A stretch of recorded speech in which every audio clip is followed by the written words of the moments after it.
Hoje conheceremos 5 histórias reais envolvendo algumas das mortes mais perturbadoras já registradas em resorts e destinos de férias. São casos verdadeiros de pessoas que saíram de casa procurando descanso, diversão e momentos felizes, mas acabaram encontrando situações assustadoras. Número 1. O linchamento de turistas em Nosy Be. Era o dia 3 de outubro de 2013. Em Nosy Be, uma ilha de Madagascar conhecida pelas praias, pelos hotéis e pelo grande movimento de turistas estrangeiros. Sébastien Judalet, um motorista de ônibus francês de 38 anos, estava aproveitando alguns dias de férias naquele destino turístico.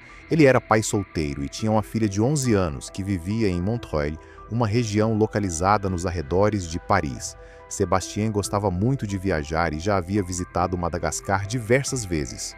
Por isso, aquela não era uma aventura completamente desconhecida para ele. O homem conhecia o país e provavelmente acreditava que passaria mais alguns dias tranquilos no local.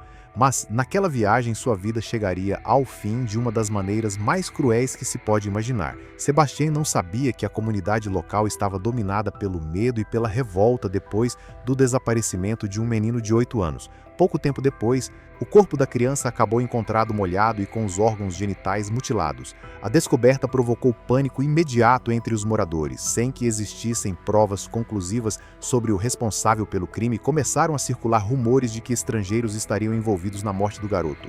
A história se espalhou rapidamente pela ilha. A cada nova conversa, os boatos ganhavam mais força. Em pouco tempo, parte da população já tratava aquelas acusações como se fossem fatos comprovados. O clima ficou extremamente tenso e vários moradores decidiram agir por conta própria. Movidas pelo medo, pela raiva e pelo desejo de vingança, centenas de pessoas formaram um grupo de vigilantes. Naquela manhã, Sébastien e Roberto Gianfala, um funcionário de hotel franco-italiano que estava na faixa dos 50 anos, acabaram cercados por uma multidão enfurecida, formada por aproximadamente 300 pessoas. Os moradores acusavam os 2 homens de serem pedófilos e de terem assassinado o menino desaparecido. Sébastien e Roberto negaram desesperadamente qualquer envolvimento. Eles tentaram explicar que não tinham feito nada e imploraram para que a multidão tivesse misericórdia. No entanto, ninguém parecia disposto a escutá-los. Para os integrantes daquele grupo, os 2 já eram culpados. Não houve investigação, apresentação de provas ou oportunidade de defesa. A multidão assumiu ao mesmo tempo os papéis de polícia, juiz e executor. Os últimos momentos de Sébastien acabaram registrados pelas próprias pessoas que participavam do ataque. Em uma gravação de áudio extremamente perturbadora, ele pode ser ouvido gritando que era vítima de uma conspiração e que era inocente. Mesmo assim, suas palavras não conseguiram salvá-lo. Em determinado momento, Sébastien disse que não gostava de crianças. Provavelmente nervoso e tentando encontrar palavras para se defender em meio à confusão, ele acabou usando uma frase que alguém da multidão distorceu imediatamente. Um dos presentes interpretou aquela declaração como uma espécie de confissão. Percebendo que suas palavras tinham recebido uma compreensão errada, Sébastien rapidamente tentou se corrigir. Ele afirmou que amava crianças e explicou que tinha uma filha pequena. Porém, naquele ponto, já não importava o que ele dissesse. A multidão havia decidido que os homens eram responsáveis pelo crime e qualquer tentativa de defesa recebia a interpretação de mais uma mentira. Sébastien e Roberto acabaram despidos à força. Em seguida, sofreram mutilações e morreram queimados vivos em uma fogueira preparada na praia. A cena terrível acabou fotografada e gravada por algumas das pessoas presentes. Um terceiro homem chamado Zaidou, que era tio do menino encontrado morto, também acabou assassinado da mesma maneira. A multidão acreditava que os 3 estavam envolvidos no desaparecimento e na morte da criança. Entretanto, não existia nenhuma evidência concreta que ligasse Sébastien ou Roberto ao caso. Mais tarde, a polícia de Madagascar afirmou que não havia absolutamente nenhuma prova de que os 2 estrangeiros tivessem qualquer relação com o desaparecimento do garoto. As autoridades chegaram a considerar a possibilidade de que o menino tivesse se afogado e que as mutilações tivessem acontecido depois de sua morte. Isso significava que Sébastien e Roberto poderiam ter morrido com base apenas em boatos, interpretações precipitadas e um desejo coletivo de vingança. Os vizinhos de Sébastien em Montreuil ficaram devastados quando souberam do que havia acontecido. Segundo as pessoas que o conheciam, ele era um homem tranquilo, educado e extremamente amigável. Não possuía antecedentes criminais e nunca havia recebido associação com pedofilia ou qualquer comportamento semelhante. Ele era apenas um turista que teve o azar de estar no lugar errado durante um momento de histeria coletiva. As autoridades francesas abriram uma investigação por assassinato. Detetives de Paris também deveriam viajar para Madagascar com o objetivo de acompanhar o caso e entender exatamente como os homicídios ocorreram. A polícia malgache prendeu 26 pessoas suspeitas de envolvimento nas mortes. A segurança também recebeu reforço para proteger outros estrangeiros que estavam na ilha, pois existia o risco de novos ataques. Posteriormente, 37 pessoas enfrentaram julgamento pelas mortes ocorridas em outubro de 2013. Entre os acusados, 25 receberam o benefício da dúvida e acabaram libertados. Outra pessoa recebeu absolvição formal.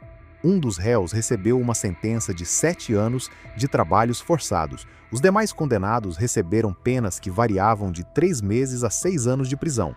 Conforme a investigação avançava, tornava-se cada vez mais evidente que Sebastián e Roberto tinham sido vítimas inocentes de uma explosão de violência coletiva. Os dois sofreram tortura e assassinato de maneira brutal por causa de rumores que nunca receberam comprovação. As gravações com os pedidos desesperados de Sebastián permaneceram como uma lembrança assustadora de seus últimos momentos. Ele insistiu até o fim que era inocente, mas estava cercado por pessoas que já não procuravam a verdade. Elas queriam apenas alguém para culpar. Número 2. A queda misteriosa no resort de Pattaya. Era o dia 13 de agosto de 2023 em Pattaya, na Tailândia. Daria Uzak, uma mulher russa de 32 anos, estava passando as férias ao lado de seu namorado, Oleg Bafon Fedor, um homem russo de 30 anos. O casal estava hospedado no Seven Seas Condor Resort, um condomínio turístico bastante conhecido na cidade. O que começou como uma viagem de férias, porém, rapidamente se transformou em um pesadelo. Nas primeiras horas daquele domingo, algo inimaginável aconteceu. Por volta das 6 horas da manhã, Daria caiu da janela do 7º andar do quarto em que estava hospedada. As câmeras de segurança registraram parte do momento aterrorizante.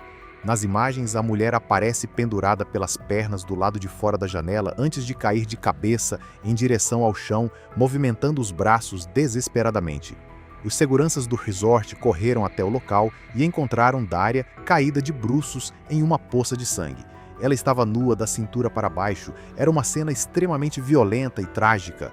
A polícia tailandesa recebeu o aviso sobre a ocorrência e chegou ao condomínio pouco depois. Quando os agentes entraram na área em frente ao prédio, encontraram o corpo sem vida de Daria no chão. Ela vestia uma camiseta verde e uma jaqueta jeans de mangas compridas, mas estava sem calça e sem roupa íntima. O namorado dela, considerado o principal suspeito, acabou encontrado na varanda do quarto segurando um copo com bebida alcoólica. Enquanto os jornalistas registravam a movimentação, ele chegou a fazer um sinal de vitória com os dedos em direção às câmeras. O homem estava visivelmente embriagado e se comportava de maneira agressiva e pouco colaborativa, dificultando o trabalho das autoridades. Relatos indicaram que Fedor continuou irritado e descontrolado quando os agentes o levaram para perto do corpo da namorada. Em determinado momento, os policiais precisaram imobilizá-lo no chão. Depois disso, ele acabou colocado na parte traseira de uma caminhonete e transportado até a delegacia. Durante o interrogatório inicial, Fedor negou ter atacado Daria. Ele afirmou que não estava dentro do quarto no momento em que ela caiu. No entanto, as imagens das câmeras de segurança pareciam contar uma história diferente. A gravação mostrava Daria saindo pela janela, com a parte superior do corpo já projetada para o lado de fora. Fedor aparecia segurando as pernas da mulher por alguns instantes. Logo depois, ele soltava o corpo e Daria despencava do 7º andar. Aquelas imagens levantaram sérias dúvidas sobre a participação dele na morte. O homem estaria tentando impedir que Daria caísse ou teria soltado as pernas dela de maneira intencional? Seria um acidente, uma tentativa fracassada de resgate ou um homicídio deliberado? A investigação se tornou bastante complexa. O tenente-coronel da polícia, Kishore Appasor, superintendente responsável pelo distrito de Jomtien, em Pattaya, informou que o exame inicial realizado no corpo de Daria não havia encontrado sinais evidentes de agressão física anterior à queda. O quarto do casal estava desorganizado. Recipientes de comida e garrafas de bebida alcoólica estavam espalhados pelo ambiente. Apesar da bagunça, os investigadores não encontraram marcas claras de luta ou de confronto físico dentro do local. Agentes da perícia recolheram impressões digitais e analisaram os objetos presentes no quarto. Outras gravações do circuito de segurança também passaram por exames na tentativa de reconstruir os acontecimentos que antecederam a queda. Os investigadores começaram a verificar o histórico do casal. Fedor havia alugado o quarto e Daria tinha chegado para permanecer com ele aproximadamente uma semana antes da morte. 2 dias antes do incidente, no dia 11 de agosto, Daria havia procurado a polícia de Pattaya e conversado com agentes de imigração da província de Chonburi. Ela informou que tinha perdido o passaporte e que estava tentando retornar para seu país. Essa descoberta acrescentou uma nova camada de mistério à investigação. Não estava claro se o desejo de Daria de voltar para casa tinha alguma ligação com o relacionamento, com uma discussão ou com acontecimentos ocorridos no resort. A polícia do distrito de Jomtien manteve Fedor detido inicialmente por embriaguez, comportamento desordeiro e suspeita de homicídio culposo. Ele também passou por um exame toxicológico. Nenhuma substância narcótica apareceu em seu organismo, embora seu estado de embriaguez estivesse evidente. Apesar de ele negar qualquer participação na queda, as imagens representavam uma evidência importante contra sua versão. Fedor afirmava que não estava no quarto, mas a gravação mostrava que ele se encontrava na janela e segurava as pernas de Daria pouco antes da queda. As contradições tornaram ainda mais difícil acreditar em sua declaração. Ao mesmo tempo, os policiais enfrentavam problemas para conseguir informações confiáveis. O estado de intoxicação e o comportamento pouco colaborativo de Fedor dificultavam o interrogatório. As autoridades solicitaram autorização judicial para mantê-lo detido sob a acusação de homicídio intencional. Entretanto, naquele estágio do caso, o tribunal ainda não havia autorizado a prisão por essa acusação, alegando que as evidências disponíveis não eram suficientes para demonstrar de forma conclusiva que ele havia soltado Daria com a intenção de matá-la. Assim, o caso permaneceu cercado por perguntas. As imagens mostravam o homem segurando as pernas da namorada e soltando logo depois, mas não revelavam claramente tudo o que havia acontecido dentro do quarto antes daquele momento. Sem uma confissão, testemunhas ou sinais inequívocos de uma luta, os investigadores precisavam determinar se estavam diante de um assassinato ou de uma sequência trágica de acontecimentos. Número 3. O ataque de tubarão em Hurghada. Era junho de 2023 em Hurghada, no Egito. Vladimir Popov, um jovem russo de 23 anos, estava vivendo na região ao lado de seu pai havia vários meses. Os dois tinham se mudado para o Egito durante o conflito entre a Rússia e a Ucrânia, procurando tranquilidade e uma rotina distante da instabilidade provocada pela guerra. Naquele dia, Vladimir e seu pai, Yuri, decidiram passar algumas horas na praia. Era uma atividade comum para os dois. Vladimir era um nadador habilidoso e costumava entrar no mar para se refrescar e aproveitar o clima da região. Naquela ocasião, tudo parecia normal. Ele nadava a uma distância relativamente pequena da areia, enquanto sua namorada também permanecia na água. Os dois aproveitavam o dia sem perceber o perigo que se aproximava por baixo da superfície. De repente, a tranquilidade da praia acabou destruída por um ataque rápido e extremamente violento. Sem qualquer aviso, um tubarão-tigre avançou contra Vladimir e começou a puxá-lo para baixo da água. O cenário pacífico se transformou em completo caos. A água começou a se agitar violentamente, enquanto os gritos das pessoas ecoavam pela praia. Os banhistas logo perceberam que Vladimir estava sofrendo um ataque. Desesperado, ele gritou várias vezes pelo pai: "Papai, papai, salve-me!" Yuri estava na praia e assistia a tudo sem poder fazer nada. O ataque acontecia rápido demais e ninguém possuía os equipamentos necessários para enfrentar um grande tubarão naquele momento. Uma gravação com aproximadamente 1 minuto de duração registrou grande parte do incidente.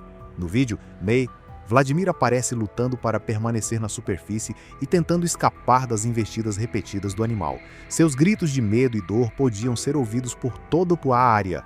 O tubarão circulava ao redor do jovem e atacava várias vezes. Uma testemunha completamente em choque chegou a dizer que o animal estava comendo os restos da vítima. Ao longe, uma pequena embarcação se aproximava, mas estava distante demais para oferecer ajuda imediata. Da areia, Yuri acompanhou os últimos momentos do filho. Mais tarde, ao falar sobre a tragédia, ele contou que os dois tinham chegado à praia apenas para descansar.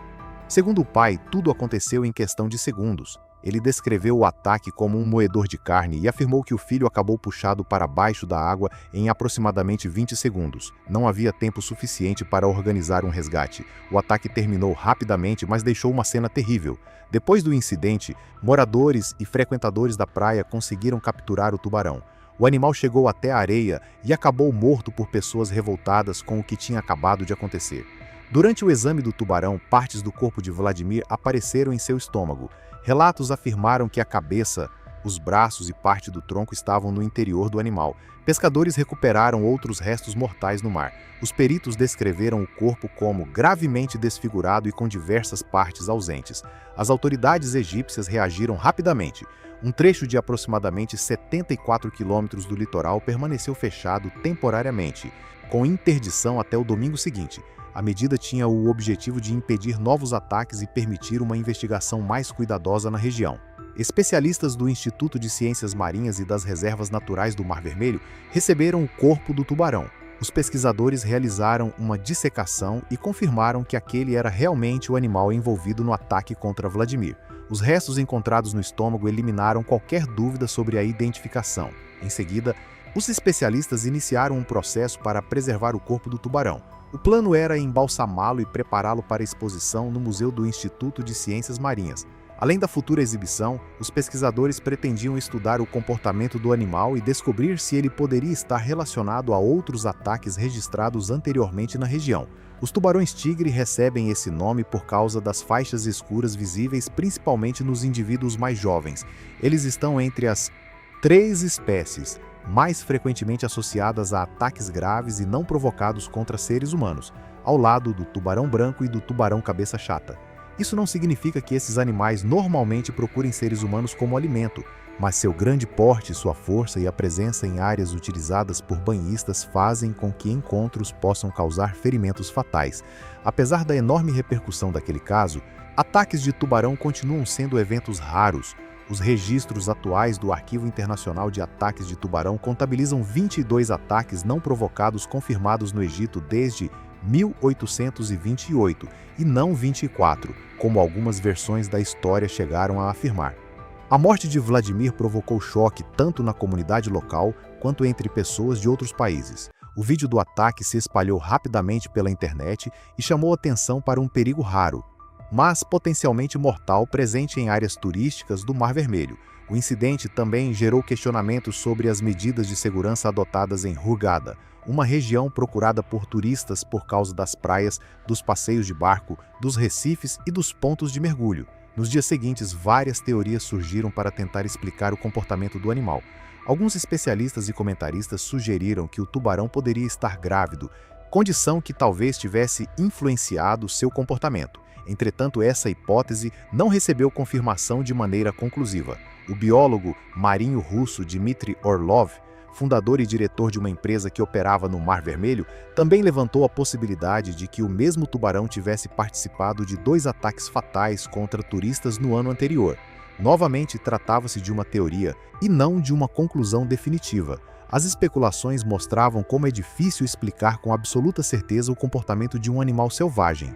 Embora pesquisadores possam analisar fatores ambientais, alimentação, movimentação e condições físicas, nem sempre é possível descobrir por que um ataque específico aconteceu. Para Yuri, nenhuma explicação científica seria capaz de diminuir a dor. Vladimir havia morrido diante dos olhos do próprio pai durante uma atividade que os dois consideravam comum e segura. Yuri planejava cremar os restos mortais do filho e levar as cinzas de volta para a Rússia. Ao refletir sobre o acontecimento, ele descreveu tudo como uma coincidência completamente absurda e uma cruel mudança do destino. Naquele dia, pai e filho tinham chegado à praia somente para descansar. Poucos segundos foram suficientes para transformar um momento comum em uma tragédia que milhões de pessoas ao redor do mundo veriam. Número 4. O triplo assassinato em um hotel nas Filipinas. Era julho de 2024 nas Filipinas. David James Fisk, um executivo de negócios de 57 anos, natural de Sydney, na Austrália, estava viajando com sua companheira, Lucita Barquim Cortez, de 55 anos. Lucita era cidadã australiana, mas havia nascido nas Filipinas. Ao lado do casal estava Mary Jane Cortez, de 30 anos, nora de Lucita. O grupo tinha saído de Sydney, viajado primeiro para Bali e depois seguido para as Filipinas. O objetivo era visitar os filhos de Lucita e aproveitar uma breve pausa em Tagaytay antes de retornar para a Austrália. Porém, a viagem terminou de uma forma brutal. David e Lucita eram bastante conhecidos na região de Sutherlandshire, em Sydney. David trabalhava como executivo de desenvolvimento de negócios na JW Financials e tinha uma longa carreira nas áreas de negócios e tecnologia. Lucita, por sua vez, era muito querida por familiares, amigos e integrantes de sua comunidade. Os dois formavam um casal carinhoso e estavam animados para passar alguns dias com a família. Em dezembro do ano anterior, eles tinham participado da comemoração do noivado de Linda, uma das filhas de David, realizada em Sydney. Nada indicava que aquela seria uma das últimas grandes reuniões familiares com a presença do executivo. Naquela manhã de julho, funcionários do Lake Hotel, em Tagaytay, entraram no quarto ocupado pelos 3 hóspedes e encontraram uma cena aterrorizante. David, Lucita e Mary Jane estavam mortos. As mãos e os pés das vítimas haviam recebido amarrações com fios elétricos e cadarços de sapato. As bocas estavam cobertas com fita, utilizada para fechar embalagens. David teve a garganta cortada. As 2 mulheres, segundo as primeiras observações, pareciam ter sofrido asfixia. A polícia recebeu o chamado imediatamente. O chefe de polícia de Tagaytay, Charles Daven Kapakuan, informou que objetos de valor, incluindo os celulares das vítimas, não tinham sido levados. Isso indicava que o roubo provavelmente não era a principal motivação do crime. Se o assassino não estava interessado nos telefones, no dinheiro ou nos bens encontrados no quarto, talvez tivesse entrado ali com um objetivo específico. As câmeras de segurança do hotel mostraram um homem saindo do quarto algumas horas antes de os corpos aparecerem. Ele usava uma máscara, um moletom preto com capuz e um short de cor vinho. O suspeito carregava uma bolsa transversal, que poderia conter a arma utilizada nos assassinatos. Na manhã do crime, o segurança Rodney Parahinog encontrou aquele homem dentro do hotel. Ao ser questionado, o desconhecido afirmou que estava hospedado no quarto ocupado pelas vítimas e mostrou um cartão de acesso. A apresentação do cartão convenceu o segurança naquele momento. Mais tarde, porém, essa interação se tornaria uma peça essencial da investigação. Combinada às imagens das câmeras, ela transformou o homem no principal suspeito. Ainda assim, sua identidade e seu motivo inicialmente permaneciam desconhecidos. As filhas gêmeas de David, Linda e Brittany, ficaram devastadas ao receber a notícia. A família já estava enfrentando uma sequência dolorosa de perdas. A avó materna das jovens, Joan Elshaw, havia morrido de câncer apenas 18 meses depois da morte da avó paterna, Jane Fisk, causada pela mesma doença. David e as filhas apoiavam ativamente instituições de combate ao câncer. Linda também planejava participar do Dry July, uma campanha em que os participantes deixam de consumir álcool durante o mês de julho para arrecadar dinheiro e homenagear pessoas afetadas pela doença. Depois dos assassinatos, a família divulgou uma declaração pública. As filhas disseram que o amor que sentiam pelo pai e por Lucita era imenso e que toda aquela situação parecia um pesadelo. Elas pediram respostas e queriam conhecer a verdade sobre o que tinha acontecido. Também esperavam que os corpos pudessem retornar em segurança. Uma campanha de arrecadação virtual surgiu para ajudar nos gastos relacionados ao transporte do corpo de David para a Austrália e para oferecer apoio à investigação e à família. O Lake Hotel, um estabelecimento de 3 estrelas com 60 quartos, divulgou uma nota afirmando estar profundamente triste com a tragédia. A administração declarou que a segurança e o bem-estar dos hóspedes e dos funcionários eram prioridades e garantiu que estava colaborando integralmente com as autoridades.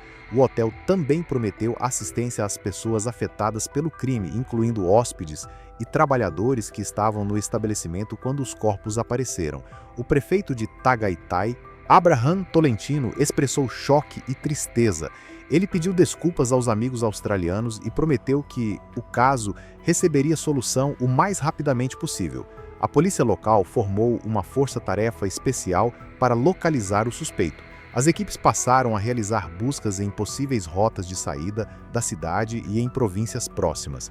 Investigadores entrevistaram testemunhas, verificaram registros e continuaram analisando as imagens das câmeras de segurança na esperança de descobrir novos detalhes sobre a movimentação do homem. Eles queriam saber como ele conseguiu o cartão do quarto, quando entrou, quanto tempo permaneceu no local e para qual lugar seguiu depois de sair do hotel. A polícia também não descartou a possibilidade de que o crime estivesse relacionado a Mary Jane. Os investigadores consideraram que o assassino poderia ter algum tipo de ligação pessoal com ela. Essa hipótese ajudaria a explicar por que os objetos de valor não acabaram roubados e por que 3 pessoas sofreram imobilização e morte de maneira tão planejada. Enquanto a investigação prosseguia, o Departamento de Relações Exteriores e Comércio da Austrália começou a prestar assistência consular aos familiares de David e Lucita. Um representante do órgão apresentou condolências e confirmou o apoio às famílias naquele momento difícil. O corpo de David deveria retornar para Sydney. Lucita e Mary Jane receberiam sepultamento nas Filipinas, seguindo o desejo de seus parentes. O assassinato dos 3 deixou familiares, amigos e moradores das 2 comunidades em estado de choque. David, Lucita e Mary Jane receberam lembranças como pessoas gentis e amorosas, que tinham causado um impacto positivo na vida daqueles que conviviam com elas. Na fase inicial do caso, o motivo continuava sendo um mistério. Enquanto as autoridades procuravam o homem visto deixando o quarto, uma viagem planejada para reunir uma família e proporcionar alguns dias de descanso havia terminado com 3 pessoas amarradas e assassinadas dentro de um hotel. Em todos esses casos, as vítimas começaram a viagem acreditando que voltariam para casa com fotografias, histórias e boas lembranças. Infelizmente, nenhuma delas poderia imaginar o destino perturbador que as aguardava.